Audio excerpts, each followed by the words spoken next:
शरद पवार साहेबांच्या खांद्यावरती बसून आजपर्यंत अजित पवार साहेबांनी महाराष्ट्र बघितला. काय कुणाची हवा आहे पण तरी सगळे मला गँग सगळे इथं मलिदा गँगची जास्त चर्चा आहे. कुठंच विकास झालेला नाहीये. चोर चोर माऊस भाऊ अर्ध अर्ध वाटून खाऊ. आता ही मलिदा गँगच या तालुक्यात आहे आणि मलिदा गँगच अडचणीत आणणार. तुतारीची चर्चा जास्त चालू आहे. मतदान झाल्यानंतर कल त्याच्याला निवडून आली इलेक्शन झाले की आश्वासनं बदलूही शकते. खड्ड्यात रस्ता आहे का रस्त्यात खड्डा आहे हाच कळत नाही. मलिदा गँग फारच फेमस प्रश्न अगदी आपण योग्य विचारलेला आहे. ह्या बाबतीत कधी हर्षवर्धन बोलले नाही, ह्या बाबतीत कधी भरणे बोलले नाही की हा मराठ्याचा ह्याला काय नाही, हो ह्याचा आहे ते त्याचा आहे. हा फक्त हर्षवर्धन पाटील सोडू शकतो. आताच काय ह्यांच्या वेळ आली. जेब लगी फटणे और खैरात लगी बटणे. जे भाजपमध्ये गेले ती लोक कुणाला कंटाळून गेली. तिरंगी लढत पहिल्यांदा तालुक्यात होऊ शकते. तुम्ही आम्हाला रोजगार द्या ना, आम्हाला कशाला तुम्ही पीक देताय. भरणे मामाला मतदान आहे. 100% तुतारी येणार हर्षवर्धन पाटील.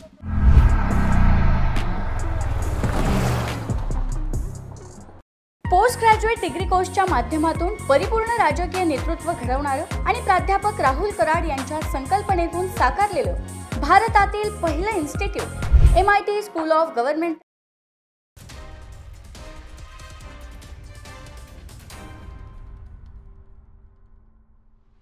नमस्कार, मी Deepak Darade. For the people न्यूजमध्ये आपलं सर्वांचं स्वागत आहे. MIT स्कूल ऑफ गव्हर्नमेंट प्रस्तुत आमदार कसा असावा हा आपला महाराष्ट्राचा दौरा विधानसभा निवडणुकीच्या पार्श्वभूमीवर सुरू आहे. आणि आत्ता आपण इंदापूर विधानसभा मतदारसंघामध्ये महाराष्ट्रामध्ये जिथं जिथं हाय व्होल्टेज लढत होणार आहे, जिथं निवडणुकीची चर्चा जी आहे ती शिगेला पोहोचली, महाराष्ट्रभर चर्चा, अशा मतदारसंघामध्ये आपण जातो आहे आणि तिथल्या नागरिकांशी बोलतोय. त्यांचं काय मत आहे, त्यांना काय वाटतं हे जाणून घेतोय. दादा नमस्कार. फॉर द पीपल न्यूजमध्ये आपलं सर्वांचं स्वागत आहे. आमदार कसा असावा याच्याविषयी फार कमी चर्चा होते, परंतु आम्ही त्याच्यावरती चर्चा करतोय.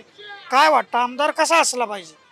आता आमदार कसा आहे, जो करणार आहे, चांगल्या पद्धतीने जो कामं करतो असा आमदार असावा किंवा फसवी नसावं. जिथल्या तिथं दिलेली आश्वासनं त्यांनी पाळली पाहिजे आणि जनतेपर्यंत तो पोचावला पाहिजे कामाचा विकास, असा आमदार असावा. कसा आमदार असावा तुम्हाला काय वाटतं? कसा आमदार? आम्हाला वाटते काम करणारे असावं, गोरगरिबाची, जनतेची आणि इतर माणसांची. गेला तर भेदभाव धरला नाही पाहिजे. भाव धरला नाही. तुम्हाला काय वाटतं? समाजासाठी व्यवस्थित, प्रत्येक समाजासाठी त्यानं पूर्ण काम व्यवस्थितरित्या केलं पाहिजे आणि त्याने असा भेदभाव लावला नाही पाहिजे की हा मराठ्याचा ह्याला काय नाही, हो ह्याचा आहे ते त्याचा आहे. अशा प्रकारचा आमदार पाहिजे. जातीपातीचं राजकारण करणारा आमदार नसावा असं तुम्ही म्हणता. आता हे तुम्ही सांगितलं की काम करणारा असावा, भेदभाव करणारा नसावा. इंदापूर विधानसभेचा जर विचार केला अख्ख्या तालुक्याचा, काय कुठले प्रश्न आहेत तिथं? आता प्रश्न भरपूर आहेत, पण आता ज्याच्या त्याच्या संमतीवर सोडवण्यावर येतं. सगळ्यांच्या पुढं बऱ्याचशा अडचणी वाढल्यात आता या आंदोलनामुळं, ह्यांच्यामुळं. पण आता ज्याची त्याची शंका पुढं दाखवतात, हे आम्ही अमुक करू, आम्ही तमुक करू, पण त्याच्यातून काय सातत्य होईल उद्या किंवा काय नाही ते काय सांगू शकत नाही. आता आश्वासनं देतात एक, परत उद्याच्याला निवडून आली, इलेक्शन झाले की आश्वासनं बदलूही शकतात. त्याच्यामुळे नक्की काय डिटेल सांग. मागच्या 5 वर्षात चांगला अनुभव घेतला. हा, मागच्या 5 वर्षातला तुम्हाला काय वाटतं कुठली काम आहेत इथं तालुक्यामध्ये व्हायला पाहिजे? कामं शिकलेल्या मुलांची कामं, नोकरी विषय व्हायला पाहिजे किंवा मागासवर्गीय असो किंवा कुठले समाजाचे असो. शिकलेली पोरं भरपूर आहेत, त्यांना कामकाज लागलेच पाहिजे. आणि बाकीची बी लोकांची अडीअडचणी आहेत ती बी सोडवली. रोजगार वाढला पाहिजे. तुम्हाला काय वाटतं? रोजगार वाढलाच पाहिजे. हा सगळा शेतीप्रधान भाग आहे, इथं रोजगार म्हणजे कशी परिस्थिती आहे? सध्या परिस्थिती तशी खराबच आहे. पावसा पाण्यामुळे सगळी पिकं ही सगळी ओके ही झालेली आहे. म्हणजे आता पाऊस काळ तर चांगला आहे यावर्षी, पण नासाडी झाली ना सध्या. नासाडी. तुमच्या इकडे तर सगळं ऊसाचं उत्पादन आहे. ऊसाचे उत्पन्न भरपूर आहे. नासाडी कुठल्या पिकात झाली? हे आपले का बटाटा, ही आपलं वांगी, ही ह्याचं ही नासाडी भरपूर झाली. भाजीपाले तरकारीची झाली. मला सांगा, आता इथं इंदापूरमध्ये म्हणजे आता हर्षवर्धन पाटील शरद पवारांच्या पक्षात आलेले आहेत, दत्तामामा भरणे अजितदादांबरोबर आहेत, प्रवीण मानेंनी अर्ज भरायचो, अपक्ष अर्ज भरतोय. म्हणजे तिरंगी लढत पहिल्यांदा तालुक्यात होऊ शकते. काय कशी लढत बघता ही तिरंगी लढत? तिरंगी लढत ज्याच्या कामाचा डिफेन्सचा चांगली क्वालिटी आहे, प्रामाणिकपणे ज्यांनी कामं केलेली आहे अशा त्यांचा डिफेन्स पडणार. काय कुणाची हवा आहे पण तरी वाटतं? आता हवा अजून तर काय डिटेल काय बाहेर काय निघालेली नाही, पण शक्यतो नाही सांगता येत तशी, कारण तिरंगी लढत असल्यामुळे ॲक्च्युअलीच काय सांगता येणार नाही. आता सांगताय ना. त्याची बोललं तर कोण म्हणतंय भरणे मामा येत आहे, कोण म्हणतंय माने पण येऊ शकतात, कोण म्हणतंय हर्षवर्धन पाटील पण येऊ शकतात. आता कसं आहे, बोलण्याचा माणूस ही सगळ्या बाजूनी बोलतंय, पण डिटेल उद्या मतदान करताना नक्की कुठं मतदान होत आहे त्याच्यावर सगळा डिपेंड्स आहे. त्याच्यावर अंदाज आहे. तुम्हाला काय वाटतंय? तिरंगी लढत होती. तिरंगी लढती काय अशा पद्धतीनेच होणार. ते काय गॅरंटी सांगू शकत नाही, तसं कोण येईल ही जी गॅरंटी सांगू शकत नाही. चर्चा तरी जास्तीत जास्त चर्चा कोणाची तर चर्चा तशी सांगताच येणार नाही ना. सांगताच येत नाही. तुम्हाला काय वाटतं?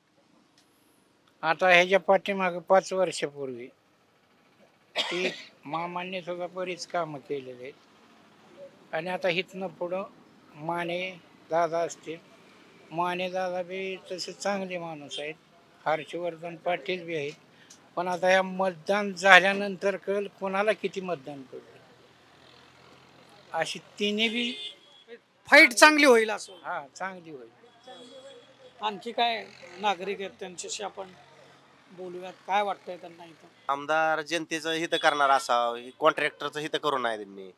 इथं जे नसतं निधी आणलाय इंदापूर तालुक्यात, एवढं गुडघे इतकं खडं पडल्यात, नसतं रस्त्यात पैसे खायचं. सगळे मलई गँग सगळे इथं, मलाही गँग आहे. मलई गँग आहे सगळे. काय सध्या इंदापूरमध्ये पहिल्यांदा तिरंगी लढत होती आणि ती बी टक्कर होतीये. भरणे मामा एकीकडं, हर्षवर्धन पाटील एकीकडं, प्रवीण माने एकीकडं. काय कशी चर्चा चालू आहे तालुक्यामध्ये? चर्चा आता तुतारीची चर्चा जास्त चालू आहे. तुतारी 100% येणार. तरीची चर्चा. हो. तुम्हाला काय वाटतं काय चालू आहे? आता सध्या तरी मलिदा गँगचीच जास्त चर्चा आहे 3 आमदारांपेक्षा, की ह्या वेळेस कोणाला मलिदा जास्त भेटेल, वाटणाऱ्याला भेटेल का असं फिरणाऱ्याला भेटेल, ह्याच्यावरतीच जास्त चर्चा आहे. त्याच्यावर जास्त चर्चा. आणि इंदापूर तालुक्यात तिरंगी लढत झाल्यामुळे बाहेरच्या तालुक्यात एकच चर्चा आहे की ह्यावेळेस इंदापूर तालुक्यातल्या मतदारांची जास्त चंगळ आहे. का चर्चा आहे ते निवडणूक आयोगालाच कळेल. निवडणूक आयोगाला कळेल म्हणतात. आपण इंदापूर विधानसभा मतदारसंघामध्ये आमदार कसा असावा हे आपण नागरिकांकडून जाणून घेतोय. इंदापूर तालुक्यामध्ये अतिशय टफ फाईट यावेळेस होऊ पाहते. पहिल्यांदाच तिरंगी लढत होते की काय अशी चर्चा आहे. बऱ्याचदा आपण विचार करत नाही या गोष्टीवर की आमदार आपला कसा असला पाहिजे, आमदार का आपण निवडतो, राज्याच्या विधिमंडळामध्ये आपला लोकप्रतिनिधी का पाठवतो, आपल्या राज्याची जी धोरणं बनतात, मग ती शिक्षणाचं असेल, आरोग्याचं असेल, विकासाचा असेल, त्या धोरणामध्ये तो किती सहभागी होतो, त्याचा लाभ हा आपल्या तालुक्यामध्ये आपल्या विधानसभा मतदारसंघामध्ये कशा पद्धतीनं विकासाचं नियोजन व्हायला पाहिजे, योजनांची अंमलबजावणी व्हायला पाहिजे, याच्यासाठी हा आपला लोकप्रतिनिधी असतो. परंतु आपण कधीच असा विचार करत नाही. तर नेमकं या निवडणुकीच्या निमित्तानं आम्ही नागरिकांना विचारतो की आमदार कसा असला पाहिजे, कसा असावा. आदरणीय पवार साहेबांनी देशाचं नेतृत्व केलेलं आहे, त्याच्यामुळं आत्ताचे वातावरण जे आहे पूर्ण महाविकास आघाडीचं आहे. त्याच्या मार्फत आदरणीय हर्षवर्धन पाटील साहेबांना त्यांनी त्या पक्षात घेतलेलं आहे.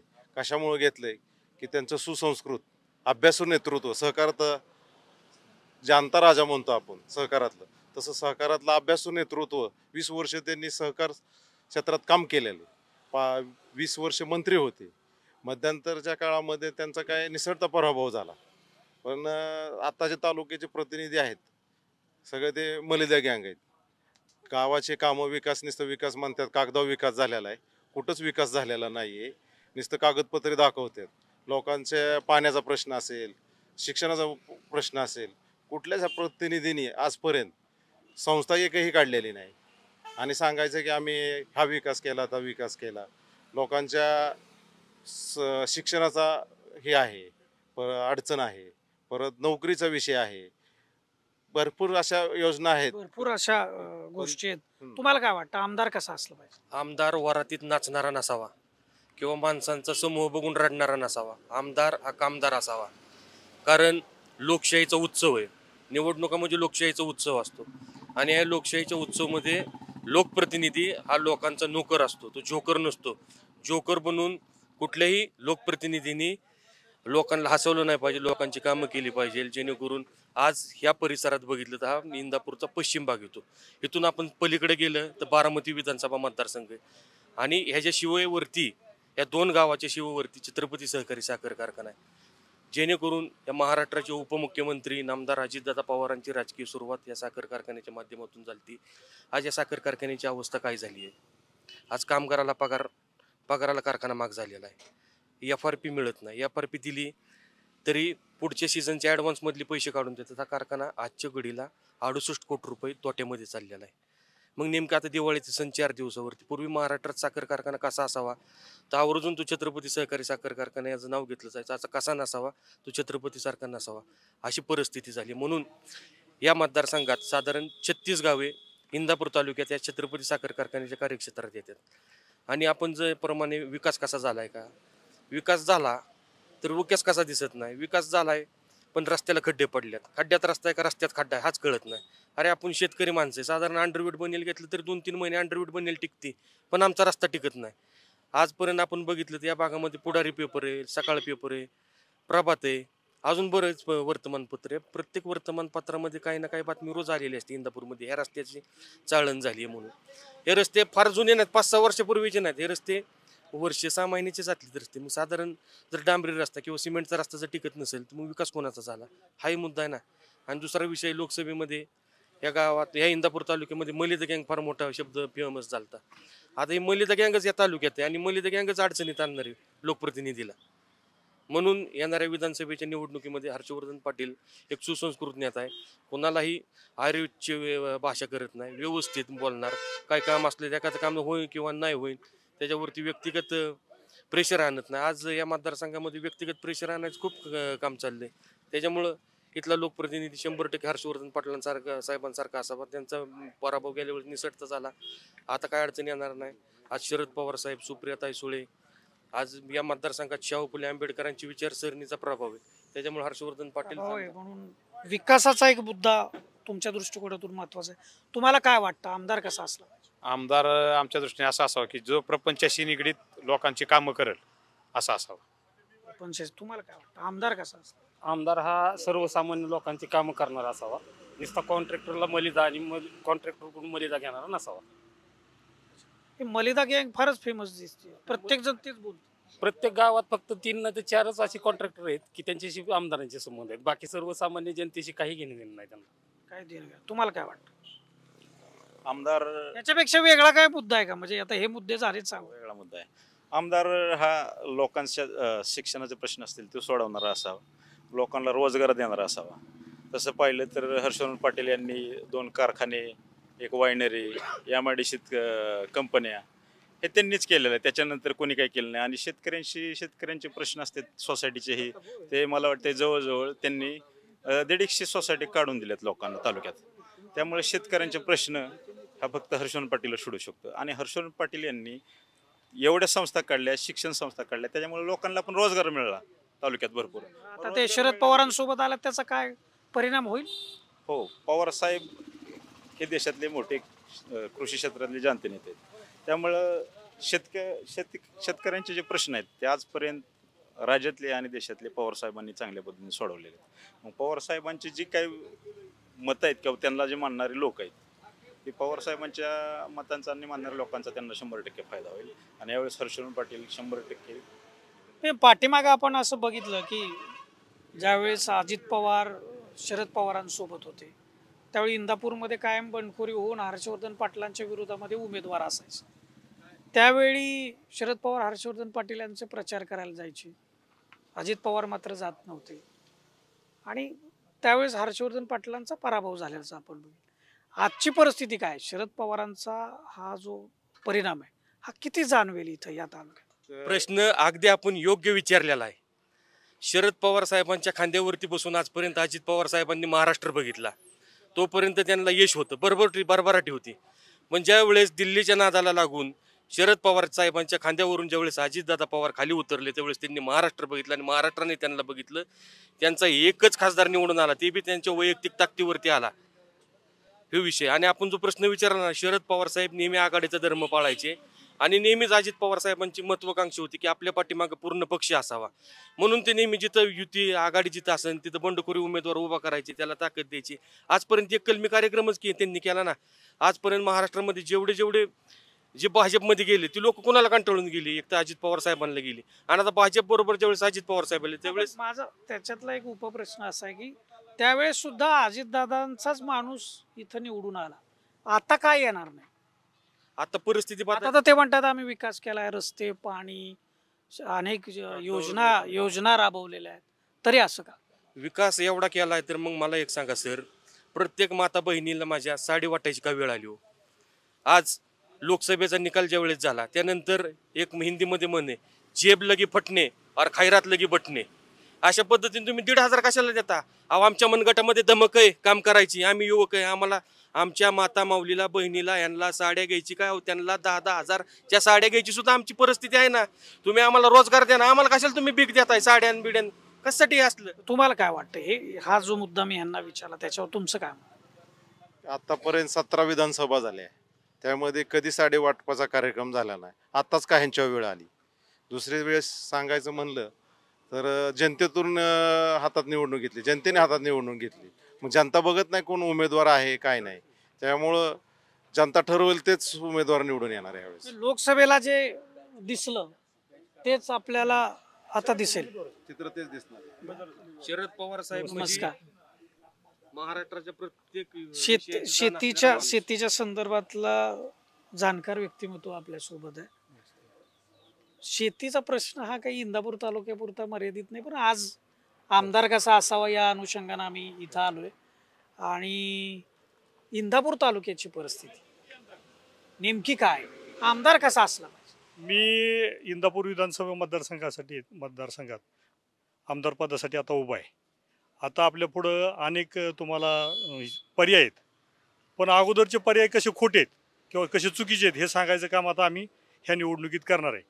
मुळात संधिसाधू राजकारण सगळ्या राजकारत्यांनी आतापर्यंत केलं, म्हणजे ते बर्णे असतील, हर्षवर्धन असतील, माने असेल, जे आता डोळ्यापुढं जे दिसतंय ते हे सगळे संधिसाधू आहेत. आणि महत्त्वाचं म्हणजे हे शोषक आहेत.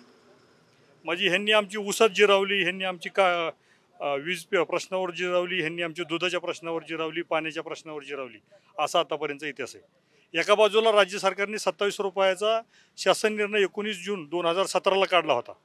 त्यावेळेस हाच माने 17 रुपयाने आमचं दूध घेत होता आणि 54 रुपयाने पॅकिंग करून पुढे विकत होता.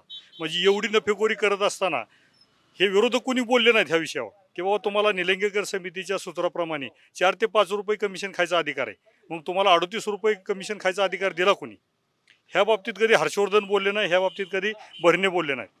दुसऱ्या बाजूला माळेगाव असेल, सोमेश्वर कारखाना असेल, ह्यांनी 3,500 पावणे 4,000 रुपये उसाला भाव दिला आणि हर्षवर्धन मात्र 3,000च्या पुढं एक पाऊल टाकायला तयार नाही. म्हणजे एका टनाला 1,000 रुपये आम्हाला कमी देतोय. दोन्ही कारखान्याचं क्रशिंग जर धरलं तर जवळपास 12 लाख टन आहे. म्हणजे दरवर्षी हा 120 कोटी रुपयाला हर्षवर्धन पाटील लुटतोय.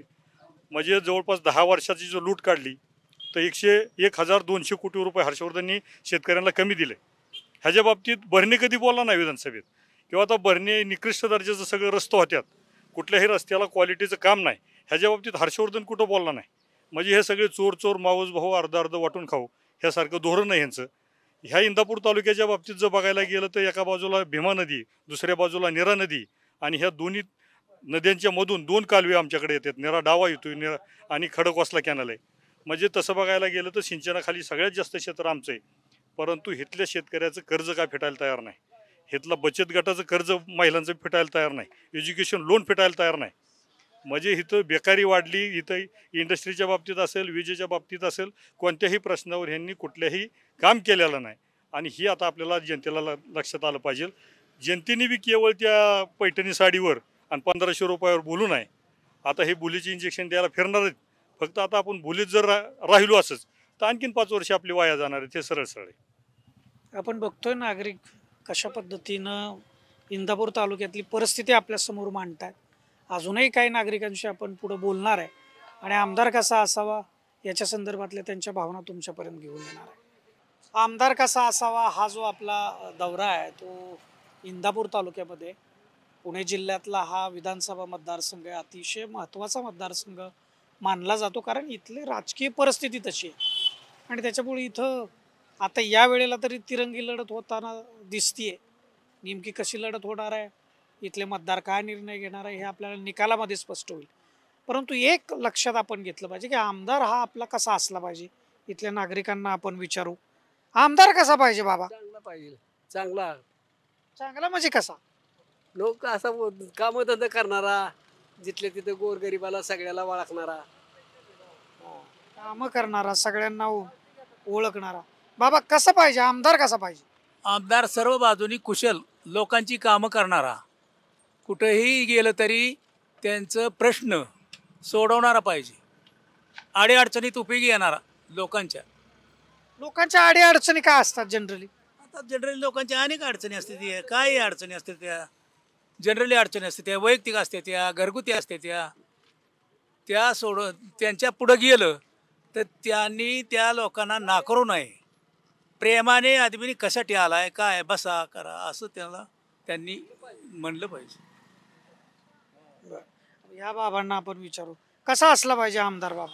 आता मला काय त्यातलं समजत नाही. हो. तरी तुम्हाला तुमच्या मनात असेल ना काहीतरी, बाबा अमुक करणारा तमुक करणार. आमदार होय, आमदार कसा काम, जो आमदार काम करतो पद्धतशीर सांगेल ते रस्ते केलं, पूल केलं, दुनिया केली, असा असावा. नुसतं नेऊन घरी खाणारा नसावा. हा, साऱ्या गावात गुंडळून खाऊन काय फायदा आहे? सगळ्याला मिळालं पाहिजे का ना. मग जे काम करतो आमदार पद्धतशीर तालुक्यासाठी ते असावा. आता काय तुमच्या तालुक्यातली परिस्थिती काय? आता आमच्या तालुक्यातली परिस्थिती बरणी मामाला मतदान आहे. मामाला? हो, बरणी मामाला. काय कारण? कारण त्यांनी कामं लय केली. ह्या वाड्यात 14 पूल केलं, बंधारं केलं, नदीवर 2 पूल केलं आणि पहिलं इथं ठेसा लागून माणसं बरीच पडली त्याच्या अगोदर. रस्ता काय सोयीचा नव्हता. आता रस्ते केलं सुद्धा क्लिअर केले त्यांनी, म्हणून ते असावं. म्हणून ते असावं म्हणजे विकास कामं केलेला आमदार असावा. काय अजून लोक आहेत आपल्याकडे बोलतील ते, काय कसा आमदार असला पाहिजे? आमदार काय म्हाताऱ्याकडे बघून तुतारीलाच मत लोक करणार. तुतारीकडे करणार? हर्षवर्धन पाटीलच. ते म्हणले आमदार भरणे, आमदार भरणे मोक्याचा तेवढं रस्ते केले तर वाड्या वस्तीवर रस्ते काय करायचं? अहो काय करायचं साहेब? आज तुम्हाला परिस्थिती बघायचा, आम्ही खांद्यावर वजी वाहतोय. 100% तुतारी येणार हर्षवर्धन पाटील, 100%. काय वाटतं आमदार कसा असावा?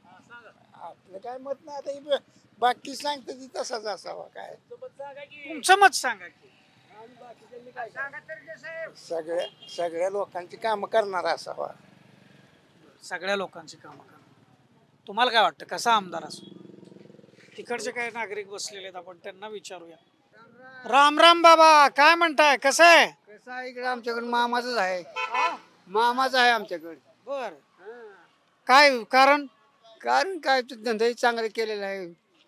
सडका ही आमचं गरगरीबाचं कामं केलेली आहेत. तुम्हाला काय वाटतं बाबा? आमचं गुडघं दुखतात. गुडघं दुखतात पण आमदार कसा असावा? आमदार चांगलाच असावा. आता वयोमानाने गुडघं दुखतात कशाचं लय चाला येईना ना, चाला येईना, उठाय बसा येईना, लय गुडघं दुखतात. आता काय आमदारांनी काय केलं पाहिजे त्यासाठी? ऑपरेशन केली पाहिजे ती आमची. बर, दवाखान्याची सुविधा केली पाहिजे. पैसे द्यावा काय करायचं, आम्हाला काय सांगायचं नाही तसलं. तुम्ही काय म्हणत होता दादा? दवाखान्याची अशी म्हाताऱ्या कोताऱ्यांची सोय केली पाहिजे ना. दवाखान्याची सोय केली पाहिजे. बर, आपण नागरिकांशी बोलतोय आपण आणि इंदापूर तालुक्यातल्या नागरिकांशी बोलल्यानंतर एक स्पष्टपणे जाणवतंय की इथं काम करणारा माणूस पाहिजे, सर्वसामान्यांना न्याय देणारा माणूस पाहिजे आणि राजकारण विरहित हे काम व्हायला पाहिजे. अशा पद्धतीची भावना इंदापूर तालुक्यातले, इंदापूर विधानसभा मतदारसंघामधले नागरिक त्यांची मतं व्यक्त करतात, भावना व्यक्त करतात. आमदार कसा असावा याविषयी फार कमी विचार होतो. खरं तर हा जास्त विचार व्हायला पाहिजे, कारण आपण निवडलेला लोकप्रतिनिधी हा राज्याच्या विधिमंडळामध्ये जाऊन राज्याचं धोरण ठरवण्यामध्ये महत्त्वाची भूमिका अदा करत असतो. त्यामुळं हा चांगला जर आपला लोकप्रतिनिधी असेल तर अधिक चांगलं काम हे आपल्या तालुक्याचं होऊ शकतं. आपला दौरा असाच पुढं दुसऱ्या मतदारसंघामध्ये जाणार आहे. आपण लोकांच्या प्रतिक्रिया जाणून घेणार आहे आणि MIT स्कूल ऑफ गव्हर्नमेंट प्रस्तुत हा जो आमदार कसा असावा दौरा हा पाहण्यासाठी आपण आमच्या सोबत राहा. फॉर द पीपल न्यूज चॅनलला आपण सबस्क्राईब करा, लाईक करा आणि फॉलो करा. कॅमेरामन रोहित वनकट्टेसह मी Deepak Darade, for the people news, Indapur. Bharat दुनिया का सबसे बड़ा लोकतंत्र और NLC भारत देश का सबसे बड़ा गैर राजनीतिक मंच. शक्तिशाली लोकतंत्र के लिए राहुल कराट का सार्थक कदम. मुंबई में हुआ ऐतिहासिक प्रथम राष्ट्रीय विधायक सम्मेलन.